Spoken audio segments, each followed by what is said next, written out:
Hello and welcome to the Brothers Random Show. My name is Travis. And I'm Michael. And we are two ordinary brothers discussing extraordinary ideas and some random shit. So the topics on the show range from theology, masculinity, stories, movies, philosophy, books, pop culture, and many other subjects. We often talk about the people we admire and the wisdom they share. People such as Dr. Jordan B. Peterson, who we believe is the sage of our time. Michael, why are we here? Today we were talking about the cult of woke. Being that we both grew up in a polygamist cult, we wanted to address some of the similarities. Sure, diet cult, but some of the similarities and point out some of the problems that we see in this rise of wokeism that's been going through our society. Being that woke, you kind of read a little bit of a definition a minute ago. So woke started out as a different definition that it means now. So it started out as like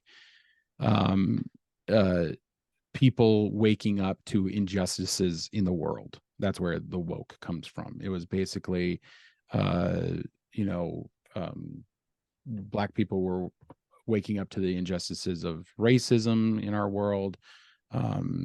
Gay people were waking up to the injustices to them in our world, but it's morphed into something else to the point where starts out as a good thing, right? Yeah. Like that's a good thing. And I think this is pretty common for probably all cults, is that they'll grab on to something that is good, right? So it's always something that's coded in some truth. You know what I mean? Yeah. Like it seems like something good that you can get people behind that. Yeah, like Scientology is really big on success, financial success. So it's a good thing. Right. But that's how they kind of bring people into this. And for Mormonism and polygamy in general, it's basically this idea that you're going to be closer to God, and this is the New Testament of God or of the Christ. And that's, everybody's looking for their worship. So they're brought in by this. And so this is also what's happening with woke. It's basically, it's a little difficult to explain. But in this, we're going to talk a little bit about this girl, Keri Smith. She does a podcast called Deprogrammed. And it's nothing like what I used to make, but I can say whatever I want and I can be myself. And you can think what you want. And I can think what I want. And I can laugh at things without running it through that social justice filter of like, is this funny? Are there Black people laughing? Like, are gay people finding this funny? What a horrible way to live your life. It's terrible. Where she was, for 20 years, she was very heavily in the woke cult, really. And she came out of it, and she kind of tells her story, like how she thought about things and stuff like that. So what do you think it's become? So I just told you what it was. What do you think it's become? It's become this basically seeing injustice in everything. So it used to be like she points out that she would go into interactions with people looking. And she would look for those things. And and she said it was a horrible existence. Like she was always looking for those things. For some injustice. There was some injustice. Some, racism, sexism, something that she could misogyny. Pounce on and grab and use. This is indicative of our society right now. There's a ton of people out there and online with, who are, if you're a hammer, you're looking for a nail, right? Yeah. And if misogyny is a lot like racism. If you're looking for it, you're always going to find it. You'll find it in anything. You'll look at a sculpture and you'll go, oh, that's misogynistic, or that's racist. No, that's a sculpture. How can okay, so so this is what it's become. So it started out as this thing where you basically were waking up to injustices in society, and then it became everything is an injustice. Now we got to find injustices, and now we got to find injustices in society. Yeah, and that's really what it's become. It started out as this thing, and it's become this monster. And like I said, if you're looking for misogyny, if you're looking for racism, if you're looking for sexism, if you're looking for all the horrors of that people do to each other, if you're looking for anti-Semitism, you're gonna find it. Okay, so and this is not a way for people to live. Most normal people don't walk around in their everyday lives looking for these evils in the world. Yeah, and so if you're, it's like doesn't Douglas Murray say he for wokeism, the supply or the demand outweighs the supply? Yeah. And he's just like, that's why they got to go out there and find it and make sure that it's still alive, because they need the demand, and it feeds. It's not being, well, it's like a snake eating itself, right? It just always needs to be fed. It's always needing to be fed. And so we've talked in the past, listener, if you are interested in cults and cult-like behavior, we've done 2 episodes. One is about the bite model, and we're going to try to apply the bite model, Dr. Stephen Hessen's bite model, to the woke of cult, which we see a lot of nowadays, and especially online. There is a ton of it online. And bite being the an acronym for behavioral control, information control, thought control, and emotional control. Yes. Right. And so according to Stephen Hessen, this is what cults and not just cults, but like, it could be anything, any extreme behavior. They do this to it's called the bite model of mind control. It's to control other people. So it's people in power trying to control other people.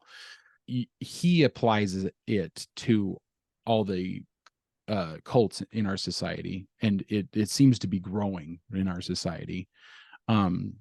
This bite model is what's supposed to help people realize that they might be in a cult. So as far as that's concerned, what do you think is the first? So if we apply it to behavioral control. Yep. So this girl, Keri Smith, she's got a couple interviews out there, one on trigonometry.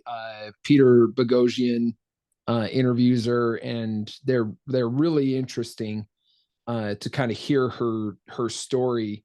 But the behavioral control is I think it would be indicative of what she talks about, how everything she did in her life basically had to be put through a series of questions of basically, am I coming at this from a source of power? Yeah, a source of power. And my whiteness is my privilege, a place of power, but I'm also a woman.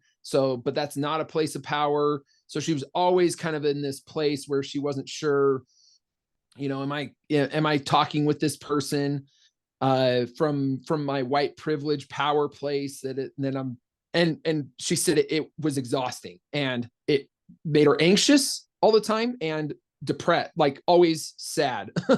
She said she was so happy to leave. Once she left, she was so much more happy because she could finally just relax, happy to leave the cult of woke, because now she didn't have to stress all the time about putting everything she did through a lens of, how am I coming at this? Who's going to be offended? Like privilege and power. That's what she was putting the lens through, right? So she's like, she's constantly going, do I have the power? And if I have the privilege and power, can I say this? Yeah. And going back to, and that kind of goes back to the changing of definitions, which would, I guess, would fall to, in the BITE model, I think that would fall in information control.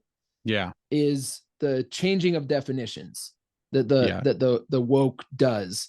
Well, and so I mean, part of the woke thing is to not, because of transgenderism, which is a thing now in our society, you can't say woman anymore. You have to say birthing persons. Now that's an information control thing from the BITE model. So we are trying to control your information so that you can keep this mind virus, this control over your thoughts. Yeah, which would probably fall into behavioral control too, because they're trying to force people, like, you have to call me by the pronouns that I want you to call me. Yeah. And which once again kind of goes back to that power thing, right? Like, aren't they like demanding a level of power over my speech? That it's kind of really weird how it all kind of falls together. Well, like I said, it's a snake eating itself, right? Yeah. So part of the woke, you could say, is like Lizzo, right? Lizzo's in hot water right now because she was fat shaming some of her dancers. And she's fat. So like she's eating herself, right? She's not supposed to be fat shaming. She's all about like the acceptance of big, girls and all that kind of stuff. Well, which is fine. Go for it. But then it's hypocritical because she's going, no, you guys are too fat to dance on my stage, or whatever it is. I don't know the details of it, but I just read an article. And so it's this vicious cycle of a snake eating itself. It's like, and a lot of the posturing around woke is just for accolades, to be pat on the back, attention. Yep. Yeah. Well, so they do talk about it a little bit, that I think in the woke cult, that there are bad actors who really are just there to gain power, to be able to get the accolades, right? Who really are just trying to use this system for their advantage. Yeah. To gain. And I think that there are people who really do think that they are doing good, right? That they are promoting, so they're the true believers, right? Yeah. And even in the polygamous cult, you'd see the same, right? Yeah. You'd see people that I would believe were probably there to kind of exploit the people, the tithing. Like there's a bunch of things that kind of go into. Well, and that's the that's like the church officials who are like gaining money off of the getting tithing and all that kind of stuff, which is messed up. But they're, like you said, they're there to exploit the system. Yeah. So maybe the system started out well. So tithing, it's going to help the poor, build churches. Yeah. Build churches.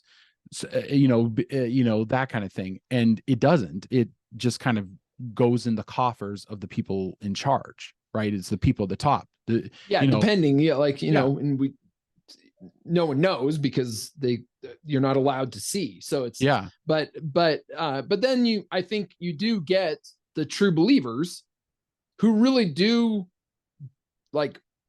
do deep down believe in the cause, right? Yeah. And that was one of the things she talks about is like, in this cult of woke, she did feel like she was doing good in the world. Like it was from this moral frame of being of looking at the world, of shining the light and going, all these injustices are because of the white man, the straight man, the man, you know, all these injustices in the world, we can lay at the feet of them, right? Which isn't true, but because of basically the social justice warriors that, well, I mean, wrapped up in some truth, right? So again, it's almost it's always wrapped up in truth. It's kind of wrapped up in a little bit of truth, where that goes back to her changing of their changing of the definition, which is, and she talks about this, but the definition for racism and sexism changed, and they changed it, and it's not just prejudice against a group of people, it's prejudice plus power. So a woman can't be prejudiced against me because she's not coming from a place of power. I, as a white male, have more power than her, so she can do that. That's just fine, right? So she can have misandry towards you, and it's allowed in this woke of cult, with this new definition, this cult right? of woke, with this new definition, and this is it's totally fine. It's totally fine. And it I guess it's changed with the power, right? The power is the thing that they put on it, right? Mm-hmm. So, well, and she talks about how a black person cannot be racist against a white person because in the past, white people have had all the power. So it's basically the power has been added to this. So it only goes one way based on the power dynamic. Yeah.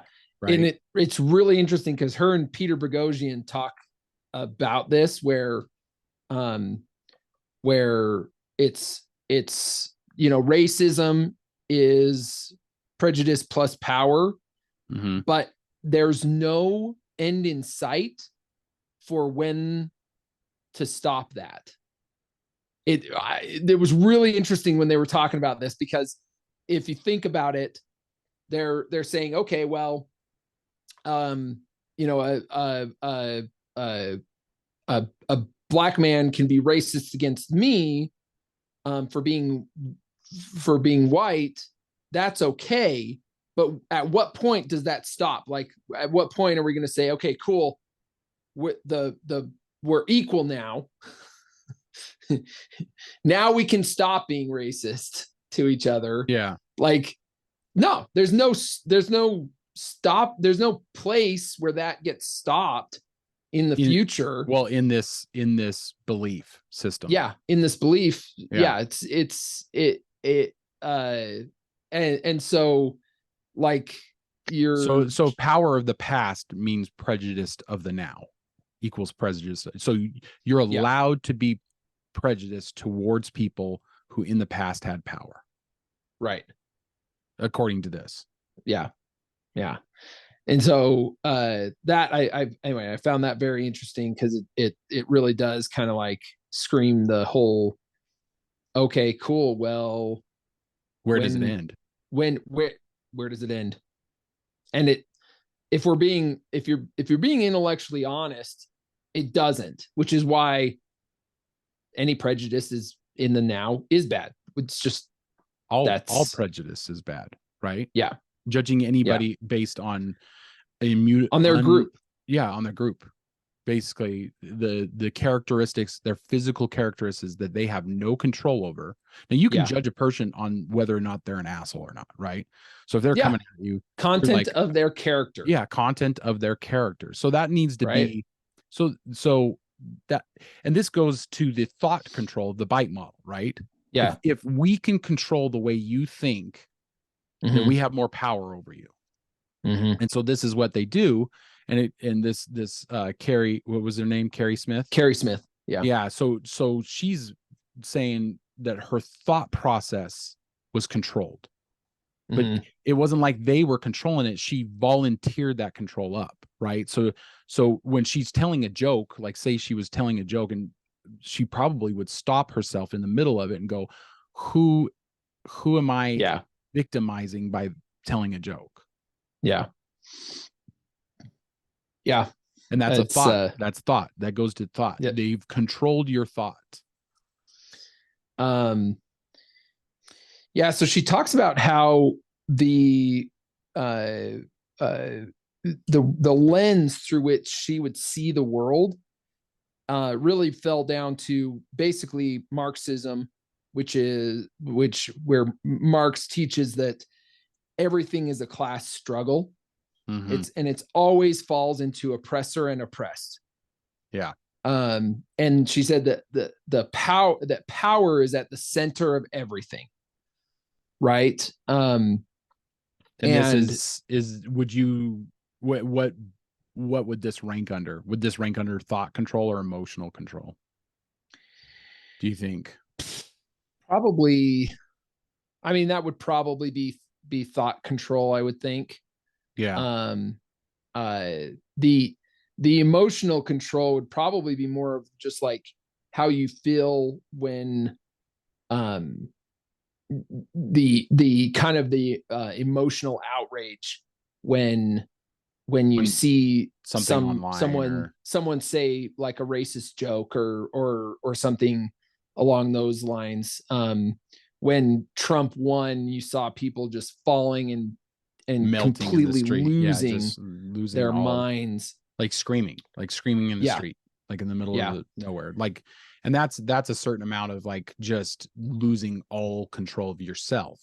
So this model applies to the people who've gone woke, but what's interesting about it's almost like they've done it to themselves, right? There's not anybody kind of purposely isolating. See where Hassan comes in, Dr. Stephen Hassan, he was actually recruited by the Moonies, the Mooney cult. Mm-hmm. They were called the Moonies, and they pulled him in, and with like a couple of beautiful women showed up to his campus, and they talked to him about it, and he decided he was going to go to this cult, and that's how they kind of pulled him in. But this is almost like the cult of woke is very much them doing it to themselves, right? Or they're watching something online and they just kind of buy into this ideology, right? Excuse me. So I think that's the big difference between this and a normal cult, because it feels very much like people are doing it to themselves based on internet content, Twitter, Instagram, all them. Instagram, all the medias. Yeah. And I mean, she did say that she would proselytize. Like she was out there looking for other people recruits, to kind of recruit into this, to get them to come and join their side. Well, and it would be easy. I think it would be easy to do, because if you go up to a person like on the street, or you meet them at a event or something like that, and you go, did you know you were oppressed? Yeah. And they're like, what? And they probably never had oppression in their entire life. Maybe they've experienced racism. Maybe they've experienced sexism. Who knows? A small amount of it. But their lives are probably not like wholly changed because of it. It's not like they're rounding up people. Even a large amount of it. Like they may have even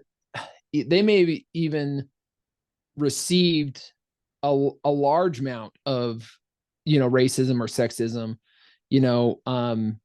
I never want to discount a woman that's raped, right? Yeah, that's horrible. 100%, that's a horrible thing.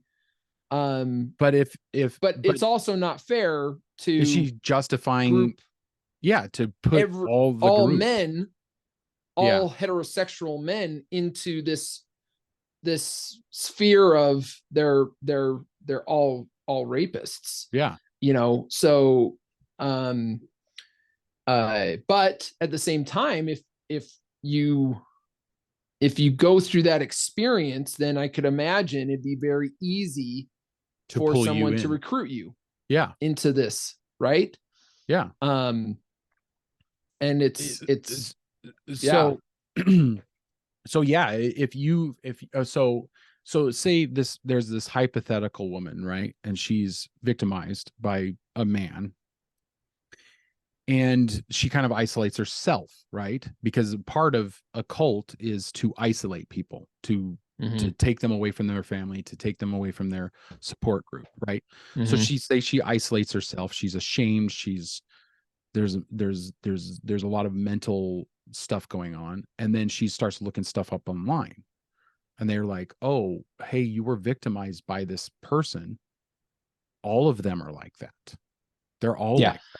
Well, and it's also, to be fair, it's also the same with a lot of the manosphere. I was just listening to Chris Williamson talk about a lot of times, one guy will go to work and then he, comes home and he finds his wife in bed with the milkman, and then she divorces him and he loses everything, and then he's out on the street, and it's like, and now he's gone. Now he goes on Reddit, and he goes on Reddit, he tells his story, and it's upvoted, and then pretty soon you've got all these guys. So the extremes. Have you ever actually been on Reddit? Have you ever gone? No, on Reddit? I've never been on. I know what it is, but I've never actually done. I think I tried, but it was like behind a paywall or something like. I can't even remember, but I would imagine. I kind of imagine Reddit just filled with these people, like just the angry man, and then the angry misogynist man, and then the angry misandry woman, and they're both online, and they're both spewing all this hate. Just keyboard warriors. They're just sitting here spewing all this hate, getting it out, and then they get into this bite model. They've bought into all of it, right? Their behavioral control, information control, thought control, emotional control, and they're already weak in character, right? They don't have a strength of character. They don't have a religion. They're nihilistic, or they've gone through something traumatic that's like makes them susceptible to it. Yeah, right. That's made them that way, right? They've gone through something traumatic. Now, the chasm of a woman who's been sexually abused and a man who's just been cheated on is massive. There's a huge chasm between those two, but there's a case to be made that they're still of the same mindset. They're nihilistic. They become nihilistic, and so with nothing to believe in, what do they glom onto? A new religion. She talks about this. Keri Smith, she was raised Baptist, and she talks about how she lost her faith and really was kind of searching for something, and that the cult of woke filled in her a void that was a religious void. I found that very interesting. Well, and I would argue that most people who've adhered to this ideology, the woke, like they're secular. They don't believe in God. They don't have a religion. Now, that's a generalization, of course, but I would say that most of them do, because this has become a secular religion. They have saints, Greta Thunberg, right? Yeah. If you're part of the woke culture, if you're part of woke culture, then you've become woke to environmental issues, and so you type environmental issues and you see a picture of Greta Thunberg, and then you read about Greta Thunberg, and she becomes this saint that can do no wrong, and she's the saint of the green peace and all that kind of stuff. So that's how they pull you into this, and then with that one cause, then you are susceptible to all the other causes, the racial, woke, the transgender woke. Then you were like, all these causes are good, and the power struggle and all this kind of stuff, and then it makes me feel good to to proselytize and go help those causes. Go help those causes. It makes me feel good because I've given up on religion. Now this has become my religion, right? Yeah. You become an activist for whatever, fill in the blank, fill in the blank, transgender rights or the environment, but it's all kind of under this umbrella of extremism to the point of not, and this is where behavioral or I guess it would be thought control comes in, not being open to anything new coming into your purview. Maybe when it comes, maybe not being trans women are women kind of thing. Can't that's not, they can't hear the opposite of that. They can't hear, they're not willing to hear it. They're not willing to, and that's a thought control thing. I don't know. The emotional control, it seems like they're a group of people that are almost all about their emotions, and there's no logical thoughts to what they're doing. Because if you're all about your emotions, then a statement like trans women are women is all about emotion. It's not about any kind of factual basis at all. Right. Well, at that point facts can be oppressive because it's coming from a place of power. Yeah. Yeah, for sure. Brave New World. It was interesting that she said that Jordan Peterson helped her start to come out of it.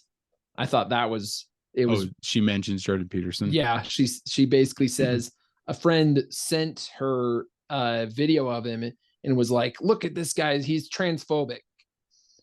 And it was supposed to be in a bad way, but she kind of was just like, well, he's not really talking about trans. He's more talking about like compelled speech, how that is a problem.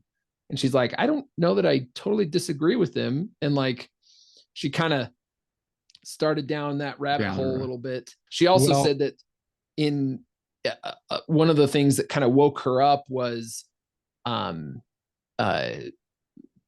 during 2016, seeing basically her side, woke people beating on Trump supporters like bricks and being violent towards them, like physically violent. Yeah. And to be fair, I want to say that there were some Trump supporters that were violent towards the other side.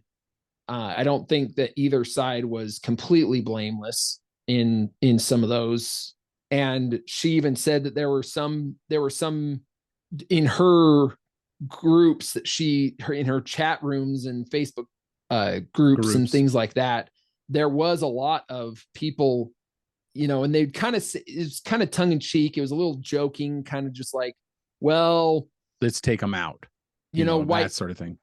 White guys are going to have to get, killed along the way somehow for us to be able to make change happen. Yeah. To pave the way. It is kind of, yeah. And it's just like, and so that she felt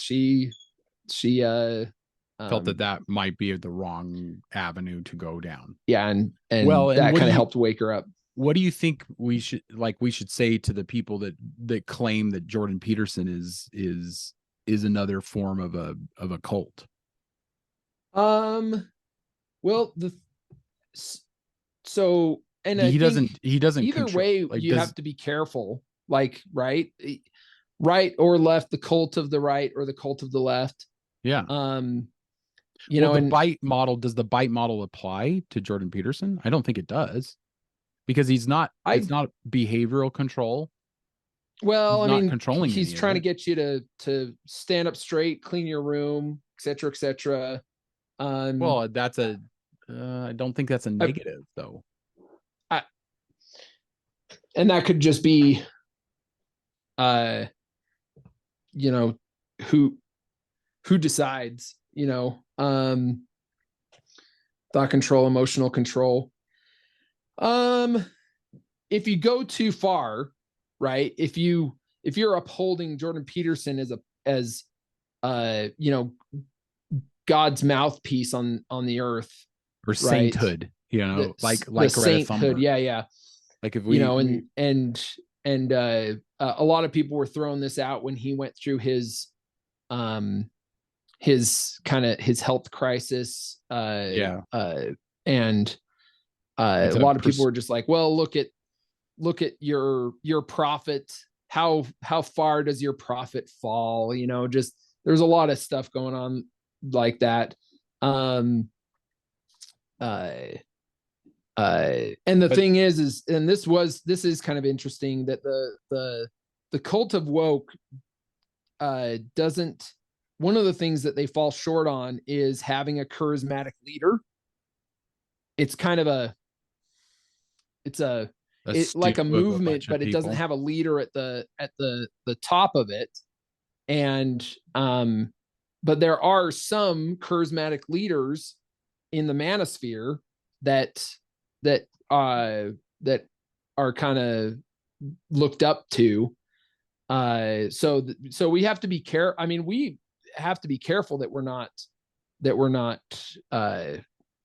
trading one cult for another. And this was Peter talked to her a little bit about this, because she used to be Baptist. He lost her faith, went and found the faith in woke, but then lost that faith in a sense. But now she's found Jesus and she's Christian. And so he was asking, he's like, well, like, are you just because switching cults? Like, how does this? Because he's an atheist. Right. Yeah. And so she did have to kind of like try and I guess in a sense explain herself, and she used some things that Jesus has said in the Gospels that kind of point out that he's like allowing for free thought and things like that. And so, yeah, I mean, sure, like you have to be careful that you're not just switching one cult for another. Cults. Yeah. I mean, I've seen people who left the polygamous cult and then went and joined the cult of wokeism. And some of the things I've heard them say actually sounded a lot like when they were in the polygamous cult. Yeah. Like I've been able to like see some of it. You're just kind of like, okay. It's like, all right, well, in the polygamous cult, they're trying to control your behavior. So basically, if you have a strong sex drive and you like sleeping around, they're trying to kind of control that, right? Yeah.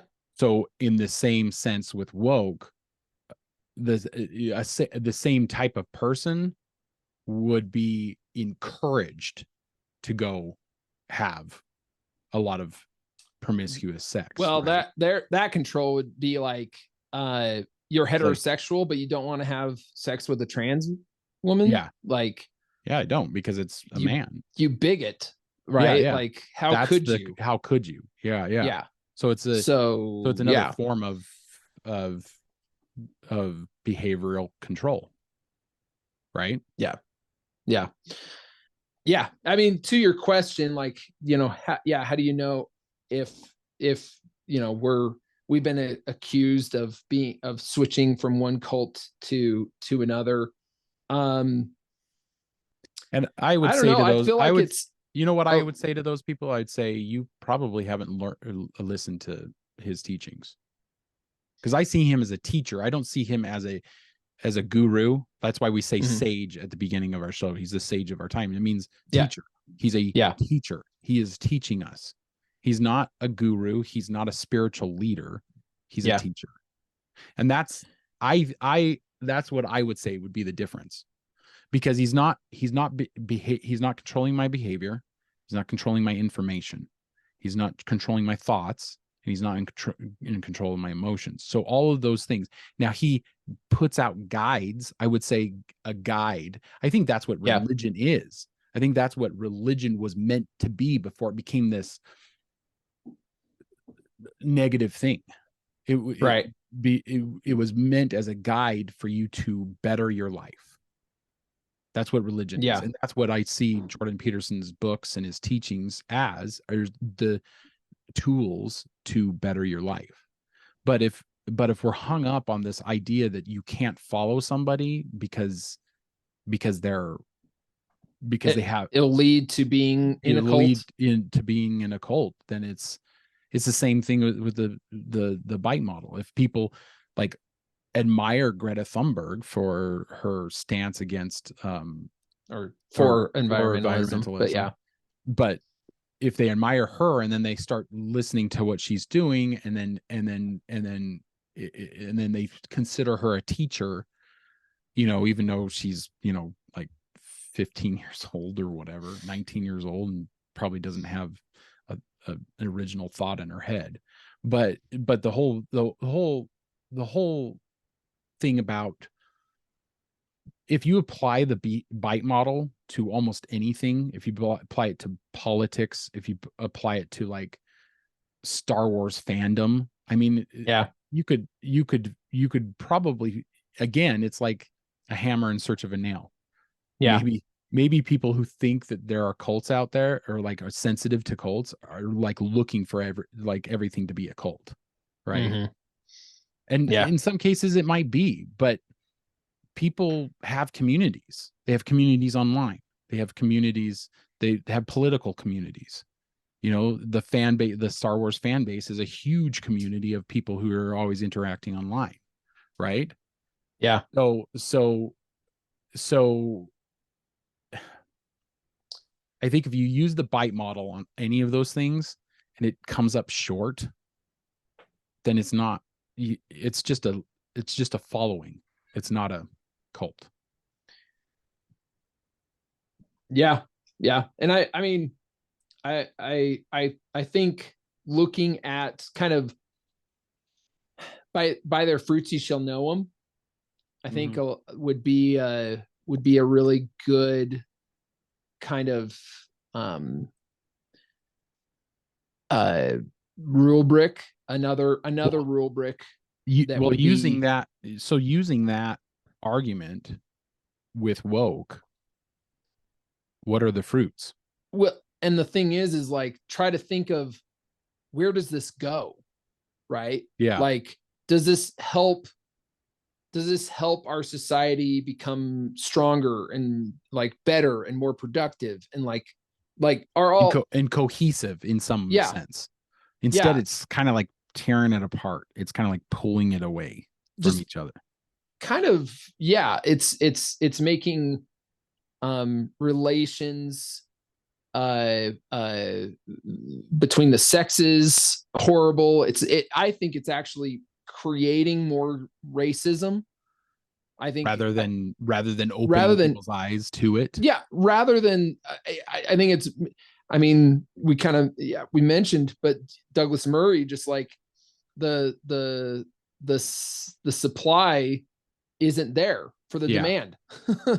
Like so you're gonna have to go out and there and kind of create it. Yeah, you're gonna have to go out there and create it. Yeah, that's exactly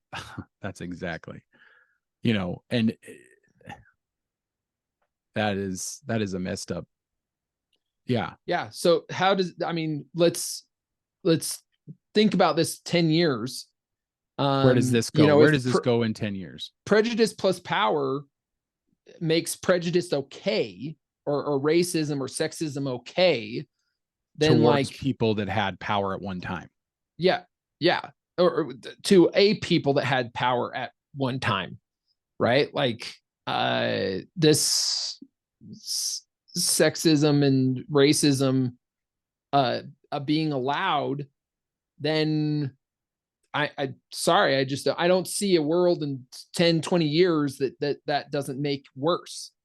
Mm. So but we can't. And I mean, sell me on it, right? Yeah. If somebody out there is like, no, this will make it better.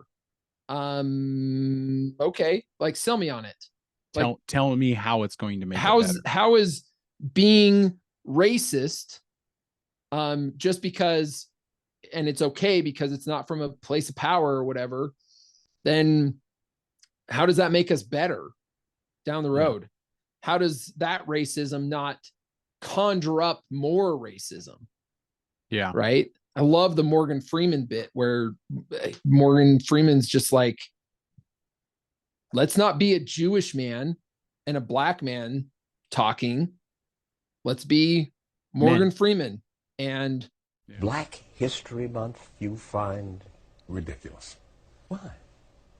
You're going to relegate my history to a month? Oh, come on. What do you do with yours? Which month is White History Month? No, come on, tell me. Well, I'm Jewish. Okay, which month is Jewish History Month? There isn't one. Oh, why not? Yeah. Do you want one? No. I don't either. I don't want a Black History Month. Black history is American history. How are we going to get rid of racism? Stop talking about it. I'm going to stop calling you a white man. Yeah. And I'm going to ask you to stop calling me a black man. I know you as Mike Wallace. You know me as Morgan Freeman. Let's just be two men talking. Like, is that really so hard? Like, and this was in the context of like, I don't want a Black History Month. Yeah. Like, do you want a White History Month? Well, I'm Jewish. Well, there you go. Like, do you want a Jewish History Month? It's like, no, I don't. Neither do I. I don't want it. So let's not keep this going. Let's not keep this continuation. Let's just, but we're not advocating to go backwards either. The pendulum has shifted, right? So the pendulum is moving back and forth all the time. And what it is it needs to stop in the middle. We need a common ground. If you're too extreme on this side and you're too extreme on this side, where the pendulum needs to stop in the middle. Yeah, well, and this could be indicative of everybody kind of moving their life to online, because online becomes this cesspool of people hating on each other, blah blah blah, et cetera, and really that's probably due to the media, the way media has morphed everything, which is, you've got to take the worst story possible and make it and get your big bucks out of the worst story possible. This and so we start to move online, and then if you're not careful, the extremes come out. You move everything that you think and believe and stuff online, and then pretty soon the African American man is not inviting his white neighbor to his barbecue, and vice versa. The white neighbor is not inviting his Latino neighbor to his barbecue. They're threatened by just his presence, and that's bad. Like, yeah, that's allowing the online cesspool to kind of dictate what happens in our everyday lives. Yeah, when the everyday life is the real place. Yeah, when you go to your job and I go to my job and we interact with other people, that is real. That is this is just us, messing around. It's just that, and it's become people's lives. Yeah. Because if you're on here all the time, if you're on the internet all the time, you're looking for this stuff. It's like a hammer in search of a nail, like I said. That's what they're looking for. They're looking for misogyny. They're looking for racism, homophobia. They're just looking for it now. They're in search of it. And you can find it in anything if you really look hard. Yeah. That's what Keri Smith said. That was part and parcel of it, is go out there and find it. That was so. Yeah. We should probably wrap this up, brother. Yep. Yeah. So, let us know, audience, in the comments what you think. I mean, we're not here to fight with people. We put some stuff out and we hope that it lands well. And that's where we're at. So what are our socials there, brother? Follow us on Twitter at brothersvrandom. We're on Instagram at the Brothers Random. You can email us, have us on your podcast. We can have a conversation. brothersrandomv@gmail.com. Check us out on Spotify and Apple Podcasts. Just look for The Sword in the Skull. That'll wrap it up, brother. Keep reading, keep listening, keep watching, learn more. See you, brother. See ya.